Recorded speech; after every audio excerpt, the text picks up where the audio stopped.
ബഹുമാനപ്പെട്ട ഉസ്താദുമാരെ, എൻ്റെ പ്രിയപ്പെട്ട കൂട്ടുകാരെ, അസ്സലാമു അലൈക്കും വറഹ്മത്തുള്ളാഹി തആല വബറകാതുഹു. അന്ത്യപ്രവാചകൻ മുഹമ്മദ് മുസ്തഫ സല്ലല്ലാഹു അലൈഹി വസല്ലമയുടെ ജന്മദിനം ആഘോഷിക്കുന്ന ഈ വേളയിൽ നിങ്ങളോട് രണ്ട് വാക്ക് സംസാരിക്കാൻ കഴിഞ്ഞതിൽ ആദ്യം തന്നെ ഞാൻ അള്ളാഹുവിനെ സ്തുതിക്കുന്നു. അൽഹംദുലില്ലാഹ്. മുത്തുനബി സല്ലല്ലാഹു അലൈഹി വസല്ലമ തങ്ങൾ ധാരാളം മൂല്യങ്ങൾ നമുക്ക് പഠിപ്പിച്ചു തന്നു. എൻ്റെ ഈ കൊച്ചു പ്രസംഗത്തിൽ അതെല്ലാം വിശദീകരിക്കാൻ കഴിയില്ലല്ലോ.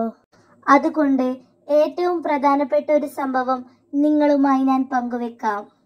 മുത്തുനബി സല്ലല്ലാഹു അലൈഹി വസല്ലമ തങ്ങൾ ഒരിക്കൽ പറയുകയുണ്ടായി, ഏത് പ്രതിസന്ധി ഘട്ടം വന്നാലും സത്യം മാത്രമേ പറയാൻ പാടുള്ളൂ. ഇത് വെറുതെ പറയുക മാത്രമല്ല അവിടുന്ന് ചെയ്തത്, അത് അവിടുന്ന് ജീവിതത്തിലൂടെ കാണിച്ചു തരികയും ചെയ്തു. അതുകൊണ്ട് തന്നെയാണ് മുത്തുനബി സല്ലല്ലാഹു അലൈഹി വസല്ലമ തങ്ങളെ ശത്രുക്കൾ പോലും അൽ അമീൻ എന്ന് വിളിച്ചത്. ഒരിക്കൽ ഒരു അറാബി മുത്തുനബി സല്ലല്ലാഹു അലൈഹി വസല്ലമയുടെ അടുക്കൽ വന്നുകൊണ്ട് പറഞ്ഞു, നബിയെ, എനിക്ക് എല്ലാ തെറ്റുകളിൽ നിന്നും ഒരേ സമയം മാറി നിൽക്കാൻ കഴിയില്ല പ്രവാചകരെ. ഏതെങ്കിലും ഒരു തെറ്റിൽ നിന്ന് മാത്രമേ എനിക്ക് മാറി നിൽക്കാൻ കഴിയൂ നബിയെ.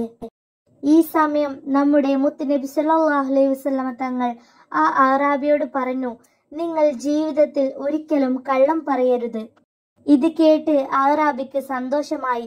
കള്ളം പറയാതിരുന്നാൽ മാത്രം മതിയല്ലോ, ബാക്കി തെറ്റുകളെല്ലാം ചെയ്യാലോ എന്ന് കരുതി സന്തോഷിച്ചു അദ്ദേഹം. അങ്ങനെ അദ്ദേഹം അടുത്ത ദിവസം മോഷ്ടിക്കണം എന്ന ഉദ്ദേശത്തോടെ ഒരു വീട്ടിലേക്ക് പോവുകയായിരുന്നു. ഈ സമയത്താണ് നബിയുമായിട്ടുള്ള കരാർ അദ്ദേഹത്തിന് ഓർമ്മ വന്നത്.